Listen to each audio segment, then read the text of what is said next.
अस्सलाम वालेकुम। Welcome back to our channel result side.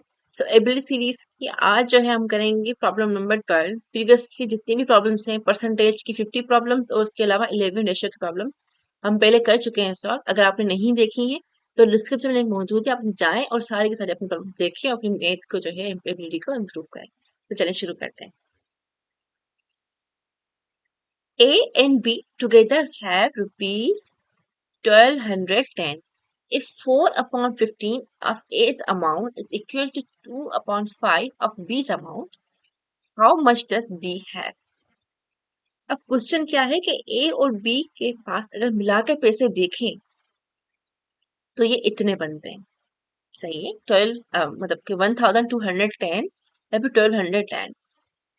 If 4 upon 5 of A's amount मतलब कि 4 upon 15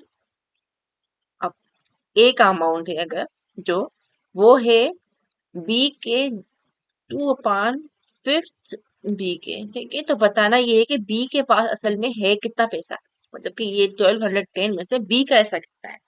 तो हम ये फाइंड करेंगे। तो सबसे पहले गिवन देख लेते हैं। गिवन में यही चीज हमें दी हुई है, A plus B is equal to 1210।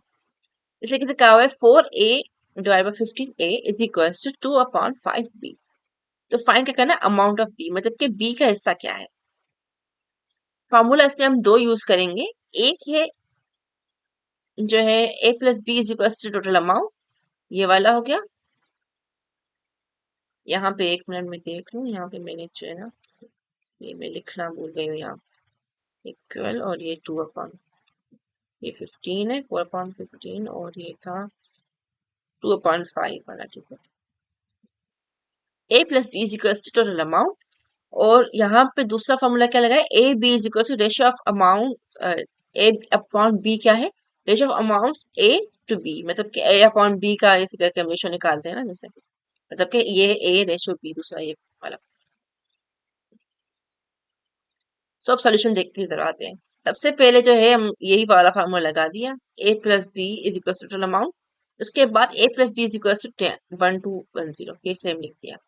अब जो है क्योंकि हम दोनों इस दोनों के एक ही इक्वल है ना एक दूसरे के, तो हम जो है इस वाली वैल्यू को मैंने लिख दिया सेम।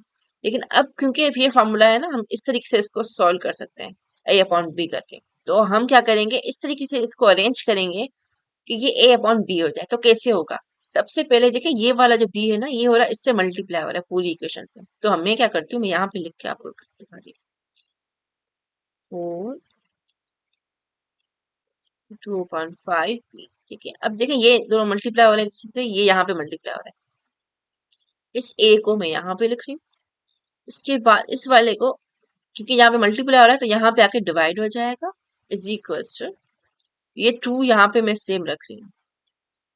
अब यहाँ पे फोकस करते हैं, ये हो रहा है यहाँ पे डिवाइड 15, तो इस साइड पे जाके मल्टीप्लाई हो जाएगा, ये 2 से यहाँ पे आ गया। ये हो रहा है यहाँ पे मल्टीप्लाई इसके साथ, तो ये यहाँ पे आके डिवाइड हो जाएगा।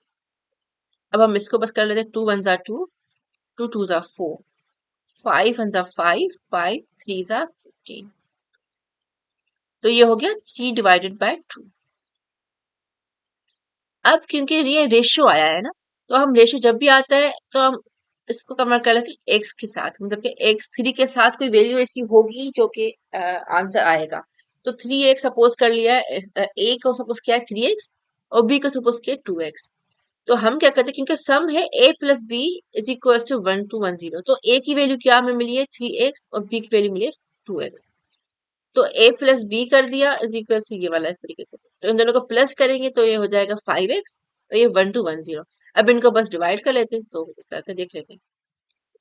1210, 5 1 5, 5 2 10, यहाँ पे 2 आ जाएगा, 5 4 20, यहाँ पे आ जाएगा 1, यहाँ पे 5 2 10, तो हो जाएगा 242। पर हमें क्या फाइंड करना है, हमें फाइंड करना है बी की वैल्यू।